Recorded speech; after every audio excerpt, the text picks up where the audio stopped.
दोस्तों टी20 विश्व कप के 33वें महामुकाबले में कनाडा के खिलाफ खेलते हुए भारतीय टीम के बल्लेबाजों के बाद गेंदबाजों ने मचाई खलबली। जहां दोस्तों भारतीय टीम के कप्तान हिटमैन रोहित शर्मा ने कनाडा की धारदार गेंदबाजी के सामने चौके छक्कों की बारिश करते हुए मात्र 26 गेंदों में तूफानी 68 की पारी खेली। तो वही दोस्तों जवाब में भारतीय टीम के गेंदबाज अर्शदीप सिंह ने स्टंप तोड़ गेंदबाजी करते हुए कनाडाई बल्लेबाजों की तोड़ी कमर और लगभग हार चुके मुकाबले में अंतिम ओवर में पलटा मैच और टीम इंडिया को दिलाई रोमांचक जीत। नमस्कार दोस्तों, स्वागत है आपके अपने खूबसूरत से क्रिकेट चैनल क्रिक अबोबो में। दोस्तों इस वीडियो में हम आपको भारत और कनाडा के बीच फ्लोरिडा में खेले गए टी20 विश्व कप के 33वें मुकाबले की पूरी हाईलाइट आपको दिखाने वाले हैं। लेकिन दोस्तों वीडियो में आगे बढ़ने से पहले वीडियो पसंद आए तो इसे लाइक और चैनल को सब्सक्राइब जरूर कर दीजिए। दोस्तों इस मुकाबले में भारतीय कप्तान रोहित शर्मा ने टॉस जीता और टॉस जीते ही पहले गेंदबाजी करने का फैसला किया। दोस्तों इसके बाद रनों की बारिश करने के इरादे से कनाडा के दो ओपनर बल्लेबाज आरोन जॉनसन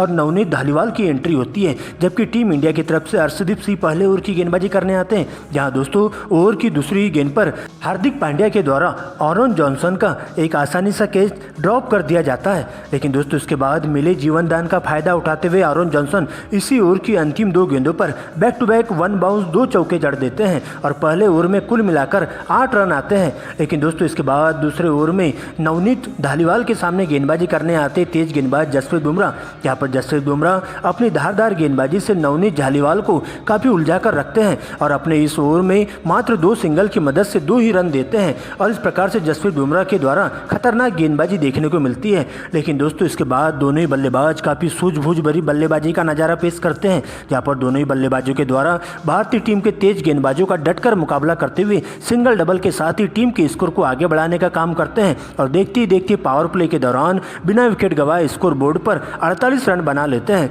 लेकिन दोस्तों इसी बीच 7वें ओवर में जसप्रीत बुमराह का कोहराम देखने को मिलता है, जहां बुमराह आते ही इस साझेदारी को तोड़ने में कामयाब हो जाते हैं और ओवर की दूसरी ही गेंद पर टीम इंडिया के लिए खतरा साबित हो रहे नवनीत धालीवाल को मिड विकेट की दिशा में 18 रनों के निजी स्कोर पर कैच आउट करवा देते हैं। लेकिन दोस्तों इनके आउट होते ही नए बल्लेबाज के तौर पर प्रगत सिंह की एंट्री होती है। यहाँ पर प्रगत सिंह अंतिम गेंद पर 1 रन चुराने के चक्कर में जल्दबाजी कर बैठते हैं और विराट कोहली के द्वारा फेंके गए डायरेक्ट थ्रो के माध्यम से उन्हें बिना खाता खोले ही रन आउट होकर पवेलियन का रास्ता नापना पड़ता है और इस प्रकार से जसप्रीत बुमराह के एक ही ओवर में 2 बल्लेबाज डगआउट की ओर लौट जाते हैं। लेकिन दोस्तों इसके बाद नए बल्लेबाज के तौर पर निकोलस किर्तन की एंट्री होती है, जहां पर आरोन जॉनसन के साथ मिलकर दोनों ही बल्लेबाज आगे का मोर्चा संभालते हैं और बेहतरीन तालमेल के साथ बल्लेबाजी करते हुए देखे जाते हैं। यहाँ पर दोनों ही बल्लेबाज अच्छी गेंदों को छोड़ते हुए खराब गेंदों पर जोरदार प्रहार करना शुरू कर देते हैं और टीम की स्कोर को 10 ओवर की समाप्ति के बाद 80 रनों तक पहुंचाते 2 विकेट के नुकसान पर। लेकिन दोस्तों इसके बाद 11वें ओवर में अर्शदीप का कोहराम देखने को मिलता है, जहां अर्शदीप सिंह पहली गेंद पर यार्कर गेंद पर जॉनसन को क्लीन बोल्ड कर देते हैं, जहां उनकी 40 रनों की पारी का अंत होता है। वही दोस्तों इसके बाद अगले ही ओवर में अक्षर पटेल भी 1 विकेट लेकर जाते हैं। यहां पर नए बल्लेबाज श्रेयस मोवा को 9 रनों के निजी स्कोर पर चलता कर देते हैं और इस प्रकार से दोस्तों कनाडा के 4 बल्लेबाज पवेलियन का रास्ता नापते हैं और देखते ही देखते इसके बाद भारतीय गेंदबाज इस मुकाबले में शानदार कमबैक करते हुए देखे जाते हैं। लेकिन दोस्तों इसके बाद निकोलस किर्तन का साथ देने के लिए कनाडाई कप्तान साद बिन जफर की एंट्री होती है, जहां पर दोनों ही बल्लेबाज काफ़ी फूक कर बल्लेबाजी करते हुए देखे जाते हैं और भारतीय टीम के तेज गेंदबाजों के साथ साथ स्पिन गेंदबाजों का डटकर मुकाबला करते हुए चले जाते हैं और 15 ओवर की समाप्ति के बाद टीम के स्कोर को स्कोर बोर्ड पर 4 विकेट के नुकसान पर 140 रनों तक पहुँचा देते हैं। लेकिन दोस्तों इसके बाद 16 ओवर में भारतीय टीम के तेज गेंदबाज हार्दिक पांड्या बहती गंगा में हाथ धोते हुए दिखाई देते हैं और आते ही ओवर की अंतिम 2 गेंदों पर दोनों ही सलामी जोड़ी को आउट करते हुए कनाडाई बल्लेबाजों की कमर तोड़ के रख देते हैं।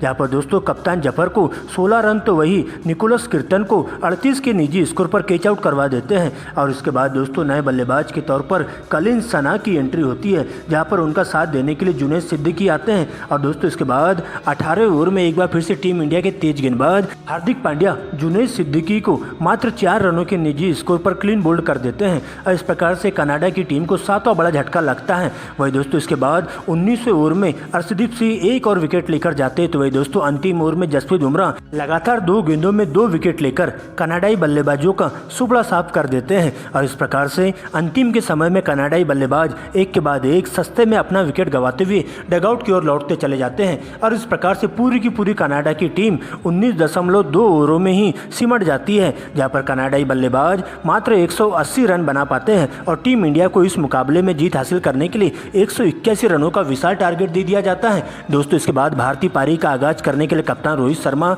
और रन मशीन विराट कोहली की एंट्री होती है, जिनके कंधों पर टीम इंडिया को एक ठोस शुरुआत देने की जिम्मेदारी सौंपी जाती है। तो वही कनाडा की ओर से पहले ओवर की गेंदबाजी करने के लिए कनाडा के सबसे भरोसेमंद तेज तर्रार गेंदबाज डिलोन हेलिगर की एंट्री होती है, जहां उनका सामना होता है हिटमैन रोहित शर्मा से। और पहले ओवर में रोहित शर्मा 2 चौके और 2 छक्के लगाते हुए 20 रन बटोरते हैं, जबकि दोस्तों दूसरे ओवर में विराट कोहली भी back to back Junaid Siddiqui को 2 बाउंड्री लगा देते हैं। जबकि दोस्तों तीसरे ओवर में एक बार फिर से हिटमैन रोहित शर्मा के बल्ले से 3 लगातार गगनचुंबी छक्के देखने को मिलते हैं। और इस प्रकार से देखते देखते दोनों ही बल्लेबाज बेहतरीन तालमेल के साथ बल्लेबाजी करते हुए देखे जाते हैं और पावर प्ले का भरपूर फायदा उठाते हुए कनाडाई टीम के तेज गेंदबाजों की धज्जियां उधेड़ कर रख देते हैं। जहां पर रोहित शर्मा तो पावर प्ले के दौरान ही अपनी हाफ सेंचुरी पूरी कर लेते हैं, जहां रोहित शर्मा के बल्ले से मात्र 24 गेंदों में ही एक अर्धशतक की पारी देखने को मिलती है। वही दोस्तों दूसरे छोर से किंग कोहली भी उनके साथ कंधे से कंधा मिलाकर चलते हुए दिखाई देते हैं और लगातार स्ट्राइक रोटेट करते हुए सिंगल डबल के साथ ही अपनी पारी को आगे बढ़ाने का काम करते हैं। और पावर प्ले के 6 ओवरों के खेल की समाप्ति के बाद टीम इंडिया बिना विकेट गंवाए स्कोर बोर्ड पर 66 रन बना लेती है। लेकिन दोस्तों इसके बावजूद भी 7वें ओवर में रोहित शर्मा का बल्ला जम के गरजता है, जहाँ पर रोहित शर्मा 2 गेंदों पर 2 लगातार चौके जड़ते हैं। लेकिन दोस्तों इसी लय में आगे भी बल्लेबाजी करने के चक्कर में रोहित शर्मा जल्दबाजी कर बैठते हैं और तीसरी गेंद पर बड़ा शॉट खेलने के चक्कर में 66 के स्कोर पर कैच आउट होकर डगआउट की ओर लौट जाते हैं। वही दोस्तों अगली ही गेंद पर विराट कोहली भी मिड विकेट के पास कैच आउट होकर डगआउट की ओर लौटते हैं और इस प्रकार से एक ही ओवर में टीम इंडिया के दोनों ही ओपनर बल्लेबाज पवेलियन का रास्ता नापते हैं। जिसके बाद ऋषभ पंत का साथ देने के लिए नए बल्लेबाज के तौर पर अक्षर पटेल की एंट्री होती है। लेकिन दोस्तों 8वें ओवर की पहली ही गेंद पर अक्षर पटेल जल्दबाजी कर बैठते हैं और यार्कर गेंद पर क्लीन बोल्ड हो जाते हैं और बिना खाता खोले ही उन्हें भी पवेलियन का रास्ता नापना पड़ता है। और इस प्रकार से टीम इंडिया के टॉप ऑर्डर के 3 बल्लेबाज जल्दी ही अपना विकेट खोते हुए बैकफुट पर आ जाती है टीम इंडिया। लेकिन दोस्तों इसके बाद ऋषभ पंत अभी भी डटकर मुकाबला करते हैं और अक्षर पटेल के आउट होते ही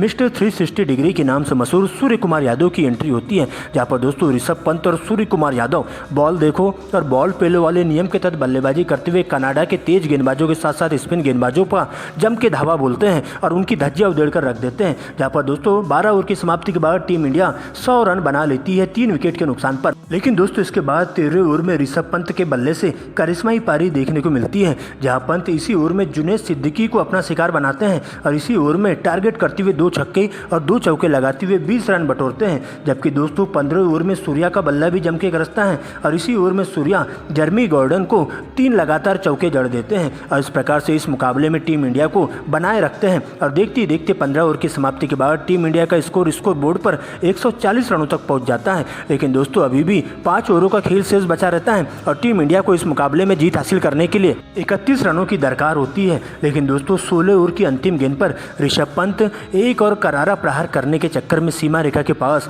48 के निजी स्कोर पर कैच आउट होकर डगआउट की ओर लौट जाते हैं और इस प्रकार से टीम इंडिया को लगने वाला चौथा बड़ा झटका होता है। लेकिन दोस्तों ऋषभ पंत के आउट होते ही अब सूर्या का साथ देने के लिए शिवम दुबे की एंट्री होती है, यहाँ पर एक छोर से सूर्य कुमार यादव अंगद की तरह डटकर मुकाबला करते हुए चले जाते हैं और शिवम दुबे आते ही चौके छक्के लगाते हुए टीम इंडिया को इस मुकाबले में शानदार तरीके से जीत दिलाने की कोशिश करते हैं। यहाँ पर दोस्तों शिवम दुबे सबसे पहले 18वें ओवर में 1 छक्का और 1 चौका जड़ देते हैं, जबकि 19वें ओवर में सूर्य कुमार यादव भी 2 लगातार छक्के जड़ देते हैं और इस प्रकार से टीम इंडिया इस मुकाबले में जीत की दहलीज पर आकर खड़ी हो जाती है। लेकिन दोस्तों इसके बाद अंतिम ओवर का खेल शेष बचा रहता है, जहां अंतिम की 6 गेंदों में टीम इंडिया को इस मुकाबले में जीत हासिल करने के लिए 16 रनों की दरकार होती है। जहां पर दोस्तों पहली ही गेंद पर शिवम दुबे सिंगल रन चुराते हुए सूर्या को स्ट्राइक देते हैं, लेकिन इसके बाद सर पर कफन बांध करके आए सूर्य कुमार यादव अंतिम 3 गेंदों पर 2 छक्के और 1 चौका लगाते हुए 16 रन बटोरते हैं और इस प्रकार से टीम इंडिया को इस रोमांचक मुकाबले में